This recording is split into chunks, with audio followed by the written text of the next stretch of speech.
Friends, आप में से ज़्यादातर स्टूडेंट होंगे जो आईएएस ऑफिसर बनना चाहते होंगे, कोई आईपीएस बनना चाहता होगा, कोई सीए क्लियर करना चाहता होगा, कोई इंजीनियर, कोई डॉक्टर, कोई 10th में टॉप, कोई 12th में टॉप, या कोई कॉम्पिटिटिव एग्जाम्स की तैयारी कर रहा होगा। तो वो सोच रहा होगा इस बार मैं क्लियर करके दिखाऊंगा। लेकिन जब पढ़ने की बारी आती है तो हमारा फोकस नहीं बनता। हम पढ़ना तो बहुत चाहते हैं, लेकिन जब किताबें उठाते हैं तो हमें लगता है अरे ये तो बहुत बोरिंग सा हो गया है, और 10-15 मिनट पढ़ने के बाद हम छोड़ देते हैं। पूरा दिन हम स्ट्रगल करते हैं कि अपने फोकस को बनाएं, या हर रोज कमिटमेंट करते हैं कल से अच्छा पढ़ेंगे, लेकिन पढ़ नहीं पाते। आंखों में सपने तो बहुत हैं, कुछ कर गुजरने की चाहते तो बहुत हैं, लेकिन जब करने की बारी आती है हम कर नहीं पाते। आपके पढ़ने पर फोकस कैसे बनाया जा सकता है और किस तरह से अपने लो फोकस को आप हाई फोकस में कन्वर्ट कर सकते हैं, मैं कुछ स्ट्रेटेजीज आपको बताऊंगा जिसे जानना बहुत ज्यादा जरूरी है, तभी आप अपनी लाइफ में फोकस कर पाएंगे। जो सबसे पहली स्ट्रेटेजी है क्लैरिटी, क्लियर गोल। आपका गोल क्लियर होना चाहिए कि आप लाइफ में क्या हासिल करना चाहते हैं। आप अपना जो भी गोल है कि इस बार मुझे जैसे सीए क्लियर करनी है, आईपीएस करना है, या यूपीएससी के कोई कॉम्पिटिटिव एग्जाम्स को मैं क्लियर करूंगा, या कोई एंट्रेंस एग्जाम हो इंजीनियरिंग का, डॉक्टर का, या कोई अदर कोर्स हो, तो आपको क्लैरिटी होनी चाहिए कि आपका गोल क्या है। अब क्या कीजिए, उस गोल को लिख लीजिए एक पेपर पर, और फिर उसके बाद उस गोल को चिपका दीजिए एक ऐसी जगह पर जहां पर आप उसे डेली देख सकें। आप सोच रहे होंगे सर क्या गोल को चिपका देने से गोल अचीव हो जाएगा, बिना मेहनत के हो जाएगा? पहले मैं कहूंगा जो फर्स्ट स्टेप है आप उसे कीजिए। आप जो भी गोल है उसे लिख लीजिए, चाहे हो सके तो अभी लिख लीजिए, फिर आप उसको आप एक ऐसी जगह चिपकाएं जहां से आप उसे रेगुलर देख सके। अब गोल तो बना लिया कि इस बार मैं सीए क्लियर करके दिखाऊंगा, लेकिन आपका दिमाग कह रहा है मेरी तो तैयारी ही नहीं है, मेरी तो नॉलेज अच्छी नहीं है, मैंने कोर्स कंप्लीट नहीं किया। तो बहुत सारे फियर ऑफ फेलियर या नेगेटिव विचार आपको कैप्चर करना स्टार्ट कर देंगे। अब आपको नेक्स्ट ट्रिक है वो अपनानी है। नेक्स्ट ट्रिक क्या है? आप अपने गोल के अंदर अपना बिलीफ सिस्टम डेवलप करेंगे। बिलीफ सिस्टम का मतलब है अपना विश्वास पैदा करेंगे। अब विश्वास कैसे पैदा होगा? सबसे पहले आप अपने मन को समझाएंगे। क्या सर बिना काम किए आपका मन समझ जाएगा? तो मैं कहूँगा आप करके तो देखिए।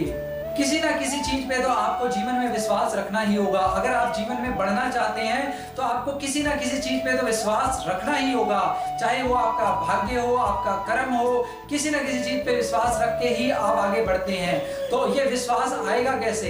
ये विश्वास आएगा, विश्वास जगाने से पहले मैं आपके साथ एक स्टोरी शेयर करूंगा, एक रियल स्टोरी। एक छोटा बच्चा जो 8 मील की दूरी, लगभग 13 किलोमीटर पैदल चलकर स्कूल जाता था। उसका स्कूल था काशी में। ये एक बहुत पुरानी बात है। वहां पर जब वो पैदल चलकर जाता था तो रास्ते में गंगा नदी आती है। काशी में गंगा नदी है, आप जानते ही होंगे।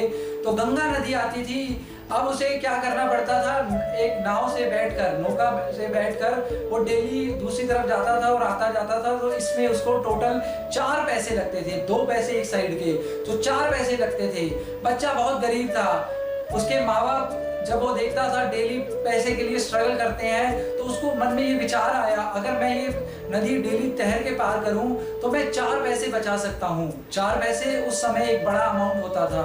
तो 4 पैसे बचाने के लिए उसने अपने मन में एक विश्वास बनाया कि मैं नदी पार करूंगा। गंगा नदी बहुत गहरी नदी है, आप जानते ही हैं। उस नदी को पार करना है। उसने एक मन में विश्वास बनाया कि मैं तैर के दिखाऊंगा। पहले उसने तैरना सीखा। अब वो डेली नदी को तैर कर पार करता था, और 4 पैसे बचाने के लिए, चाहे वो सर्दी हो, गर्मी हो या बारिश का मौसम हो, वो हमेशा तैर के पार करता था। एक दिन की बात है कि बहुत ठंडा मौसम था, सर्दियों का समय था।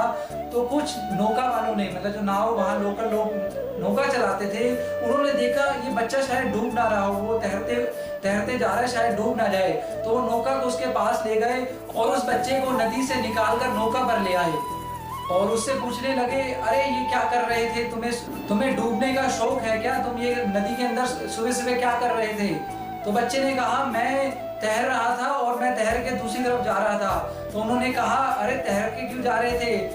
तो उसने बोला मैं डेली स्कूल जाता हूँ, तैर कर ही जाता हूँ। तो बच्चे की बात सुन के सभी सरप्राइज हो गए।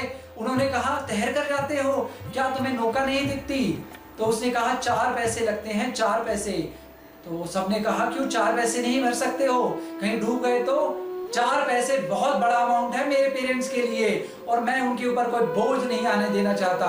सब लोग बहुत सरप्राइज हुए। उन्होंने कहा अगर अच्छा ऐसी बात है तो तुम हमारी नौका ले सकते हो, हम तुम्हें स्कूल के लिए फ्री में बिठा देंगे। तो बच्चे ने कहा नहीं, मैं अपनी चुनौतियां का सामना खुद करना चाहता हूँ, क्योंकि मुझे ऐसा लगता है कि जो भी चुनौतियां, जो चैलेंजेस मेरे साथ आ रही हैं, ये मुझे साहस देंगे आगे जीवन में कुछ बड़ा करके दिखाने में। अगर आज मैं अपनी चुनौतियों का सामना खुद नहीं करूंगा और दूसरों की मदद लूंगा तो हो सकता है कि जब कोई बड़ा मुश्किल आएगी, बड़ी मुसीबतें आएंगी तो मैं सरेंडर कर दूंगा, हार जाऊंगा, और मैं हार नहीं मानूंगा।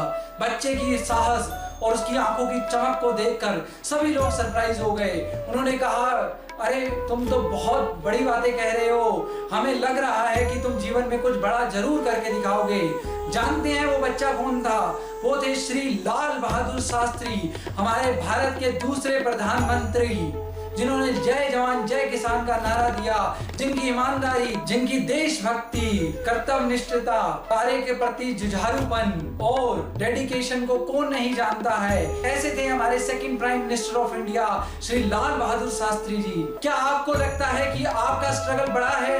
क्या आपको लगता है कि मुझे आज पढ़ने में मन नहीं लगता क्योंकि मेरी लाइफ में बहुत सारे चैलेंजेस हैं, बहुत सारे डिस्ट्रैक्शन हैं? तो एक बार आंखें बंद करके प्लीज सोचिए, प्लीज अपनी आंखों को बंद कीजिए और सोचिए, क्या मैं जीवन में बहुत स्ट्रगल कर रहा हूं? आपका स्ट्रगल क्या लाल बहादुर शास्त्री जी से भी बड़ा है? क्या आपकी फाइनेंशियल पोजीशन भी उनसे ज्यादा कष्टदायक है? अगर आप अपने मन में एक विश्वास पैदा करते हैं तो हर समस्या जो है वो आपको एक चुनौती की तरह लगेगी और आप हर समस्या को जीतते हुए सफलता के शिखर पर पहुंचेंगे। लेकिन ये तभी हो सकता है जब आप अपने बिलीव को डेवलप करें। खुद ही को कर बुलंद इतना हर तकदीर से पहले, खुदा बंदे से आके पूछे बता तेरी रजा क्या है, बता तेरी रजा क्या है। जब आप अपने अंदर वो बिलीव सिस्टम डेवलप करते हैं, अपने अंदर वो विश्वास पैदा करते हैं, तो आपके अंदर की सारी शक्तियां जागृत हो जाती हैं जो आपको आपके लक्ष्य में मदद करते हैं। अगर आपका जो लक्ष्य पढ़ने का है या आप कोई बिजनेसमैन भी बनना चाहते हैं, जो भी आप लक्ष्य है उसको आप हासिल कर सकते हैं। स्पेशली स्टूडेंट्स, अगर आपका मन नहीं लग रहा है, लक्ष्य पे ध्यान नहीं लग रहा है, तो उस बिलीव को डेवलप कीजिए। अब आता है डिस्ट्रैक्शन से बचना। बिलीव आ रहा है लेकिन डिस्ट्रैक्शंस आ रहे हैं, वो मैं आपको अपनी नेक्स्ट वीडियो में बताऊंगा। मैं ये जानना चाहता हूं कि आप लोगों का लक्ष्य क्या है और कौन सी ऐसी बाधाएं हैं जो आपको रोक रही हैं। आप प्लीज कमेंट बॉक्स में मुझे लिखकर बताएं। मैं अपने नेक्स्ट वीडियो में किस तरह से आप अपने बिलीव को और ज्यादा स्ट्रॉन्ग कर सकते हैं और जो भी डिस्ट्रैक्शंस आपको अपनी लाइफ में आ रहे हैं, जो आपको पढ़ने से रोकते हैं, मैं उसको कवर करूंगा और उसे बताऊंगा कि वो कैसे दूर किए जा सकते हैं। अगर आपको ये मेरी वीडियो अच्छी लगी तो प्लीज इसे लाइक कीजिएगा, मेरे चैनल को सब्सक्राइब कीजिएगा और इसे शेयर कीजिएगा। Thanks for watching my video. धन्यवाद।